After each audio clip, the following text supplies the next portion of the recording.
la dimension énergétique de la dite flamme jumelle. Alors, dans cette vidéo, on va parler de ça parce que suite à ma dernière vidéo dont je ne me rappelle plus le titre, il y a eu un commentaire hyper intéressant que je vais lire d'ailleurs parce qu'il soulève un point clé, mais quand je dis clé, c'est monumental, de cette histoire dite flamme jumelle. Alors, je vais d'abord lire le bout de commentaire et puis après, je vais le commenter justement parce que je l'ai trouvé vraiment génial parce qu'il permet de mettre en lumière exactement le problème number one qu'on va retrouver et que je retrouve tout le temps chez tous les chasers. Enfin, en fait, c'est un problème de l'être humain en général, mais là, comme on est dans la thématique flamme jumelle, on va parler de chaser et de runner, que j'ai tout le temps et qui vient expliquer le pourquoi du comment et qui vient répondre finalement aux commentaires de la personne. Alors, la personne dans son commentaire, elle dit à un moment donné, mais Alexis n'explique pas pourquoi il existe ce lien énergétique si fort entre deux personnes au point de ressentir tout à distance, que ce soit des douleurs physiques, émotionnelles, de l'autre, donc dans des moments où on n'a plus de contact et où tout est vérifié plus tard dans les moments de retrouvailles. En gros, je n'arrive pas à adhérer au concept FJ qui parle d'une âme scindée en deux, mais je ne m'identifie pas non plus à une simple relation toxique style évitant, fuyant. Car il y a incontestablement une dimension énergétique qui entretient le lien et qu'on ne maîtrise pas, y compris lorsqu'on lâche prise.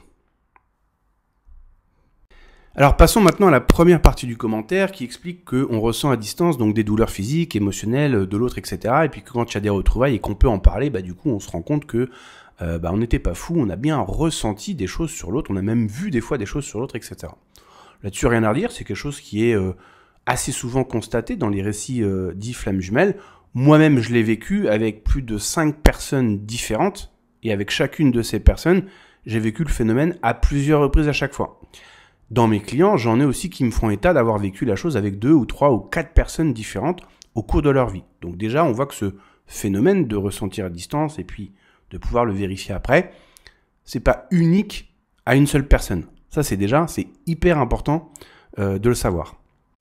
Mais la partie hyper intéressante du commentaire, c'est la deuxième. Donc qui dit, en gros, je n'arrive pas à adhérer au concept FJ qui parle d'une âme scindée en deux. Donc là, il n'y a rien à redire, on y adhère pas. Chacun a sa propre perception des choses. Mais je ne m'identifie pas non plus à une simple relation toxique d'évitant fuyant. Là aussi, on y adhère pas. Chacun son opinion. Ce qui est intéressant, c'est la fin. Pourquoi j'adhère pas à tout ça? Car il y a incontestablement une dimension énergétique qui entretient le lien et qu'on ne maîtrise pas, y compris lorsqu'on lâche prise. Et là, il y a une énorme révélation à donner. Et la révélation, c'est la chose suivante. Il y a incontestablement une dimension énergétique. Là-dessus, je trouve rien à redire, c'est un constat, on s'en rend compte. Maintenant, cette dimension énergétique, c'est pas elle qui entretient le lien. Et oui, tu as la maîtrise. Ce qui se passe, c'est la chose suivante. Déjà là, c'est inverser les choses. C'est remettre un résultat final qui consiste à dire, du coup, il y a une dimension énergétique, je suis connecté à l'autre et je ne maîtrise pas. C'est-à-dire que je vis la chose, que je le veuille ou pas. Et ça, je suis d'accord que c'est aussi un constat. C'est-à-dire, qu'on le veuille ou pas, à un moment donné, il y a ces ressentis à distance, il y a cette connexion, ce lien énergétique. Qu'on veuille qu'il soit là ou pas, il est là. Mais ce qui alimente et maintient le lien énergétique entre les deux, c'est pas la dimension énergétique, parce que la dimension énergétique est le résultat de la connexion des deux. Mais c'est un résultat, la dimension énergétique, c'est un effet d'une cause. La cause, c'est l'inconscient des deux personnes. Et comment on sait que c'est vrai? Tout simplement parce que dès qu'on prend un chaser et qu'on lui fait faire un travail de libération émotionnelle sur les vouloirs ou les désirs qui sont émis par l'ego mental, donc l'inconscient, quand on commence à enlever ces charges émotionnelles, donc en décharger la batterie, on se rend compte que le chaser il pense de moins en moins donc au runner, que les phénomènes énergétiques qui commencent à se dissoudre, à s'effilocher, bref, à s'en aller, et que le lien ou la dimension énergétique, elle finit aussi, elle, par être entamée, et donc du coup, elle finit par disparaître, et à la fin, il n'y a plus rien du tout. Le problème, c'est le suivant. C'est que le chaser, le point Z, ça le séduit pas. Quand on lui dit, bah, tu vas passer par B, C, D, E, F, G, H, et que ce faisant, bah, tu vas te délester de tes charges émotionnelles, de tes programmations mentales, de tes traumas ou tes blessures, peu importe le mot qu'on va utiliser, et que ce faisant, bah, du coup, les phénomènes énergétiques vont devenir de moins en moins présents, et donc la connexion, tu vas l'avoir de moins en moins, mais pendant qu'on perd ça, on gagne la complétude, on gagne la connexion à soi-même, la réunion, l'union à nouveau, mais avec soi-même, parce que voici ce qui se passe. Quand on dit car il y a incontestablement une dimension énergétique qui entretient le lien et qu'on ne maîtrise pas, y compris lorsqu'on lâche prise. Bon, déjà, ça veut juste dire que lâcher prise n'a pas fonctionné, parce que sinon, on n'en serait pas là. Ça, c'est une aparté. En fait, qu'est-ce qu'il y a derrière ça? Qu'est-ce qu'il y a derrière tout le récit flamme jumelle? Il y a une personne qui est dans un sentiment de déconnexion et qui cherche à être connectée, à ressentir le sentiment de connexion au travers de l'apport d'une autre personne. Ça, c'est le gros point clé que personne ne veut travailler. Parce que dès qu'on va commencer à travailler sur « je me ressens déconnecté », c'est pour ça qu'on ressent un vide en soi, etc. Parce qu'on a d'un côté la conscience, et de l'autre côté, on va dire, enfin tout ça c'est en nous, mais le mental ego. Mais c'est le mental ego, l'inconscient, qui produit des pensées de déconnexion et des ressentis de déconnexion, avec les images, les sons qui vont avec. Ça va former ce qu'on va appeler la sensation de vide, la sensation de ne pas être à sa place, etc., etc., etc. Bref, je ne vais pas rentrer dans toutes les déclinaisons de ce que ça veut dire. Mais si ça, on le traite avec l'EFT, mais il y a tout qui disparaît, parce que ça, c'est le fuel number one du mental ego qui fait que ça a cliqué avec l'autre personne et que ça crée cette dimension énergique, donc ce lien et donc ce ressenti à distance. Parce que on veut être connecté à l'autre et il nous faut l'autre. Et c'est tout le nerf de la guerre de ce récit flamme jumelle. D'où l'objectif final de la réunion. Mais pas la réunion avec soi-même, ça on te dit que c'est important mais que c'est juste une étape parce que l'étape finale c'est la réunion puis la fusion. Sauf qu'être réuni avec soi, c'est ça le Saint Graal. Et être réuni avec soi-même, ça veut pas dire être seul toute sa vie, ça veut pas dire ne plus jamais être en couple avec personne, c'est pas ça que ça veut dire. Ça veut dire, ici dans l'instant T, je me crois séparé. Je suis en train de croire à un bullshit créé mécaniquement et automatiquement par mon ego mental. Je me sens pas assez, pas complet ou incomplet. Mais ça sort d'où ça? Ça sort un bruit de fond généré par l'ego mental. C'est exactement ce que dit Eckhart Tolle, certainement mieux dit d'ailleurs, dans son bouquin « Le pouvoir du moment présent ». Et en fait, c'est ça qui est intéressant, c'est que dès qu'on va commencer à faire ce travail intérieur de libérer les charges, libérer toutes les pensées, les systèmes de croyances qui te font croire que t'es incomplet, que t'es pas assez comme t'es là, et bah du coup t'arrêtes de vouloir la solution qui était censée te faire passer de je suis incomplet à complet, mais grâce au runner. Quand cette sensation d'incomplétude, d'être déconnecté disparaît de toi, évidemment ça demande un peu de travail, ça va pas se faire du jour au lendemain, tu te sens complet, tu te ressens complet. On passe du ressenti d'incomplétude au ressenti de complétude. À ce moment-là, quand on est là, les phénomènes énergétiques ont disparu. Les heures miroirs, mais elles sont plus là. Et quand on voit une, ça te fait sourire, mais t'en as rien à foutre en fait. Et le runner, fais ta life, sois heureux. La relation fonctionne pas, c'est pas grave, on aura tenté l'affaire. Et donc du coup, ce sont tous ces vouloirs de l'ego mental, avec les vouloirs de l'ego mental, donc du runner, qui font que ça maintient cette connexion. Et c'est pour ça que c'est intéressant, ce que j'ai dit à maintes reprises sur mon blog ou dans les vidéos YouTube, je disais c'est intéressant, c'est que quand je suis arrivé dans le parcours flamme jumelle, comme tout le monde, on a regardé des vidéos, le tarot, le truc et le bidule, et que ça parlait donc de phénomènes énergétiques, de guérir les blessures, de travailler sur toi, je m'attendais à ce que tout de suite ça parle de l'EFT comme étant une des premières méthodes à utiliser dardard pour vite travailler sur soi et guérir. Quelle était ma surprise quand je me suis rendu compte que personne ne connaissait. Et c'est normal parce que, en fait, le chaser, qui est donc un dépendant émotionnel, et peut-être affectif dans certains cas, il a besoin de continuer de se sentir connecté à l'autre d'une manière ou d'une autre pour s'échapper, s'extirper, pour fuir ce ressenti ou ce sentiment de déconnexion, sauf que ça marche pas, puisque le chaser se sent encore mal. Et ce qui est intéressant, c'est que quel est le fuel motivationnel de tout le comportement du chaser? Si on a regardé le tarot, la médiumnité, les vidéos flammes jumelles, de penser à la flamme jumelle, il y a des bouquins et tout, c'est vouloir échapper, s'en aller de ce sentiment de mal-être au travers de la réunion qui devrait donc amener la complétude. Et je vais en profiter pour répondre à une question qu'on va certainement me poser. Oui, mais alors du coup, comment ça se fait que ça, là, la dimension énergétique et tout le pataclan dit flamme jumelle arrive avec cette personne? Bah, comme j'ai commencé à le dire dans le début de la vidéo, ça n'arrive pas que avec une seule personne. Ça peut arriver avec plusieurs personnes et à différents degrés d'intensité.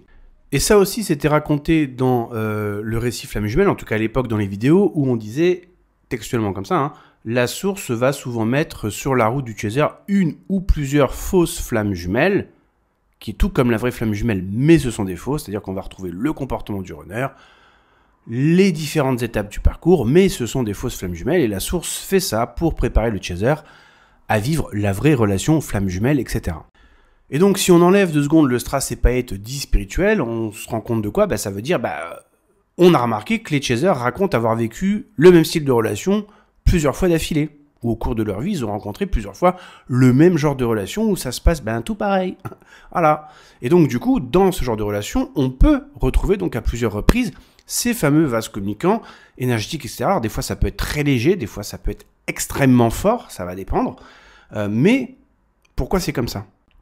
Eh bien tout simplement parce que dès qu'on commence à étudier ces cas de chaser et qu'on commence à prendre les différentes fausses flammes jumelles et qu'on pose tout sur la table pour essayer de comprendre les dynamiques relationnelles qui se sont passées à l'époque, etc., eh bien qu'est-ce qu'on va voir? Qu'il y a toujours la même armature commune entre tous ces différents profils, que le chaser va revivre les mêmes scénarios, ça va réenclencher sur les mêmes blessures, sur les mêmes schémas, le chaser va avoir les mêmes genres de réactions, va se comporter de la même façon, etc. Et donc du coup, on va retrouver des phénomènes énergétiques similaires. Et en fait, ce qui se passe, c'est que pourquoi c'est comme ça, c'est parce que, on va dire, le profil, et c'est d'ailleurs pour ça qu'on utilise le yin-yang, les opposés complémentaires, etc. Mais c'est pas pour rien qu'il y a ça, c'est parce que ça dit toujours une partie de la vérité. Le chaser, il porte en lui, on va dire dans son inconscient, ABC. On va faire hyper simple. Donc il a ABC, il recherche XY, Z. Le runner, il porte en lui XYZ et il recherche ABC. Donc, quand les deux vont se rencontrer, les deux inconscients vont se reconnaître et ça va créer une connexion. Et donc, évidemment, plus ça vient matcher les lignes de code, plus la connexion va être forte, intense, puissante, profonde, etc. Et plus, grâce au travail de guérison, plus on va nettoyer de choses après, puisque du coup, il y a plus de choses qui vont ressortir. Et donc, pour terminer cette vidéo, ce qu'il faut bien comprendre, c'est que c'est pas la dimension énergétique qui entretient le lien. Le lien est créé par la rencontre de deux inconscients qui créent ces phénomènes énergétiques et qui sont continuellement entretenus par les vouloirs des inconscients des deux et notre volonté de ne pas aller mettre notre nez dans les vouloirs de l'ego mental, parce qu'il y a certaines parties de choses qui sont en nous qu'on ne veut pas toucher. Et ce que je viens de dire là, c'est 100% le cas vérifié dans chacune et systématiquement des séances de coaching que je fais avec les gens, puisque on travaille l'art du lâcher prise, et on se rend compte qu'à un moment donné, il y a des choses qu'on veut lâcher prise, il y a des choses sur lesquelles on ne veut pas lâcher prise. Et la personne le dit clairement. Et c'est là que je leur dis, t'as vu? Regarde, c'est pour ça que c'est encore là. Et la personne dit, ah ouais putain, mais pourtant ça me fait souffrir. Je fais, eh oui, maintenant on va chercher les raisons de pourquoi tu voudrais garder un truc en toi qui fait souffrir. Et là du coup on continue de faire ce qu'on a fait, et là la personne comprend, et pouf, les choses commencent à se dissoudre. Et après, évidemment, c'est un travail à faire, comme je dis tout le temps, faire les bonnes choses suffisamment longtemps et avec régularité, jusqu'à un résultat désiré. Et le résultat désiré, c'est se sentir bien ici, maintenant, j'ai envie de dire presque quoi qu'il arrive dans ta vie. Bon, c'est un peu exagéré de dire ça, mais c'est pour que tu vois un peu l'idée. Parce qu'une mauvaise nouvelle peut toujours affecter émotionnellement, mais ça t'affecte pas longtemps, pas très fort, et ça persiste pas. Ça suit son cours. Et ici, ce qui est hyper important, c'est ça. Dans les choses qu'on ne veut pas lâcher, il va y avoir cette envie d'être connecté. Seulement, le problème, c'est que envie d'être connecté, c'est censé être le résultat qu'on veut obtenir. Donc, on est braqué sur le résultat qu'on veut obtenir. Sauf que dans l'instant, on est dans le sentiment de déconnexion. Et donc, quand on fait du lâcher-prise, on va lâcher prise sur le sentiment d'être déconnecté. Et toutes les variantes qui vont avec. Par exemple, chez la femme, la peur d'être seule est une variante ou un dérivé du sentiment de déconnexion. Donc, on va lâcher prise sur tout ça, qui fait qu'à la fin, en nous, il y a plus ce ressenti d'être déconnecté.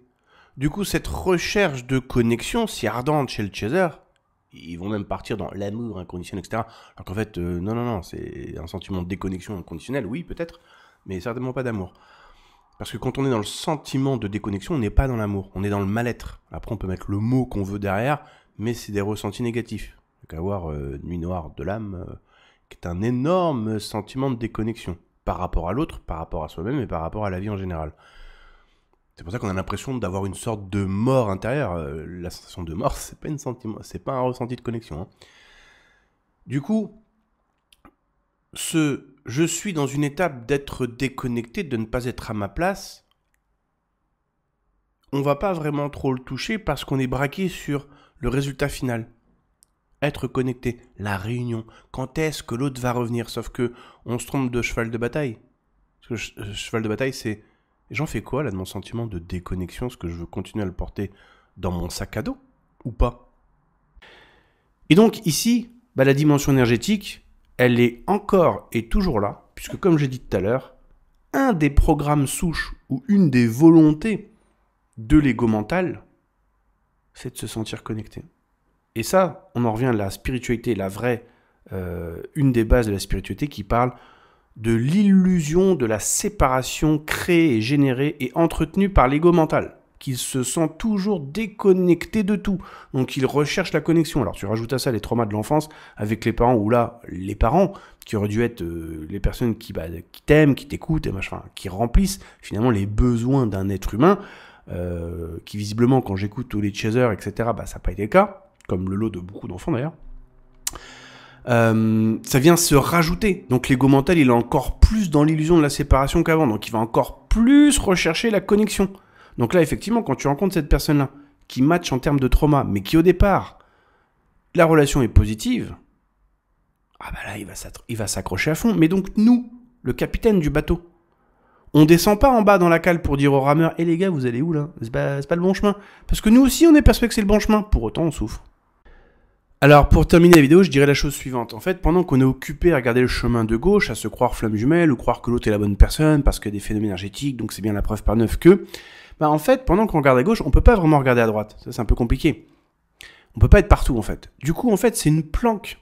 Mais on se rend pas compte au départ, parce qu'on a l'impression d'être sur le bon chemin. Pourtant, on souffre tout le temps, c'est quand même vachement compliqué, on a des nœuds à la tête tout le temps, mais c'est quand même le bon chemin, tu vois. En fait, c'est que ça, c'est un système de procrastination et de protection.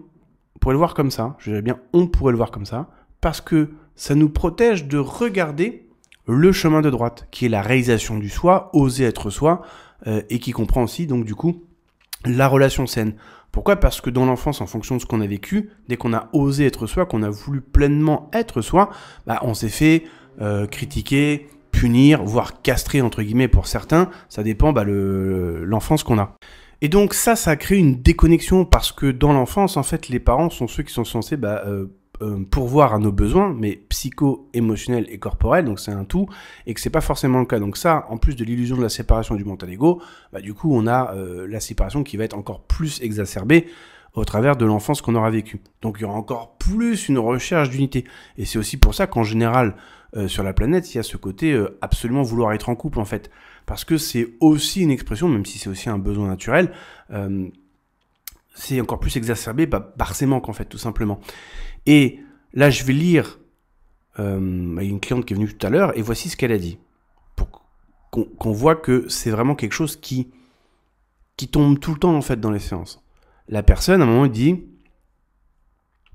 « Qu'est-ce qui fait que, du coup, je lui ai posé la question, qu'est-ce qui fait que tu idéalises cette personne ?»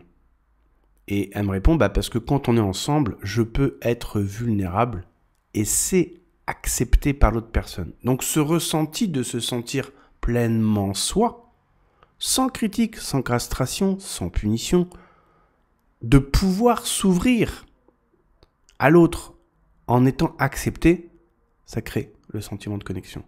Et donc ça c'est quelque chose qui revient très très très fréquemment dans cette fameuse lune de miel. On dit mais avec cette personne j'ai pu enfin pleinement être moi. Or voici ce qui se passe, le chemin de droite va te demander par l'effort et le travail d'oser, et par choix délibéré, être pleinement toi. Mais parce que tu le décides, et parce que c'est bon pour toi d'être pleinement toi. Pas parce que j'attends d'avoir la bonne personne pour pouvoir enfin m'autoriser à être pleinement moi. pas avec une seule personne, mais je suis moi, donc je suis moi partout où je vais. Et ça demande un travail délibéré, donc des efforts. Et puis en plus, quand on commence à aller sur le chemin de droite, au début, l'ego mental, il dit, mais attends, tu vas où là? C'est pas le bon chemin, ça. Rappelle-toi à l'époque, quand on était gamin, tout. Donc tu vas avoir plein de résistances, etc. Donc ce chemin n'emprunte pas. Donc du coup, on choisit le chemin de la facilité, c'est-à-dire de végéter dans quand est-ce que le runner il va revenir, les liens énergétiques, c'est bien la preuve que, nanana. Mais en fait, dès que tu commences à emprunter le chemin de droite et à faire un travail notamment avec l'EFT, il y a d'autres techniques, mais l'EFT c'est abordable, extrêmement efficace pour n'importe qui. De quelques semaines à quelques mois, ça dépend où en est la personne quand elle commence l'EFT, tout ça, ça peut s'effilocher. Alors, une chose aussi, tu peux aller sur mon blog et taper EFT dans le champ de recherche et tu vas tomber sur un article qui s'appelle 269 études scientifiques concernant l'EFT. Donc là, je vais terminer la vidéo avec ça. Donc le site, c'est le NCBI, donc c'est le Centre National d'Information sur la Biotechnologie. Donc c'est une partie de la Bibliothèque nationale de médecine des États-Unis. Donc c'est là où vont tous les scientifiques pour aller voir les articles des autres, etc., etc. Donc c'est un site, c'est du béton armé. Et il y a plus de 169 études sur ce site, donc études scientifiques cliniques sur l'EFT. Voici une conclusion de l'étude, enfin des études. Alors, ça dit, les recherches ont confirmé les conclusions des études antérieures. Elles ont établi que l'EFT clinique est efficace pour un large éventail de conditions psychologiques et physiologiques. Comparativement, peu de séances de traitement sont nécessaires. Le traitement est efficace qu'il soit administré en personne ou virtuellement. Et les améliorations des symptômes persistent dans le temps. Le traitement est associé à des effets biologiques mesurables dans les dimensions de l'expression génique, de la synchronisation des ondes cérébrales et de la synthèse hormonale et d'un large éventail de biomarqueurs. L'EFT clinique est une méthode stable et mature, avec une base de preuves solides. Son utilisation dans les paramètres de soins primaires comme un traitement sûr, rapide et efficace pour les diagnostics psychologiques et médicaux ne cesse de croître.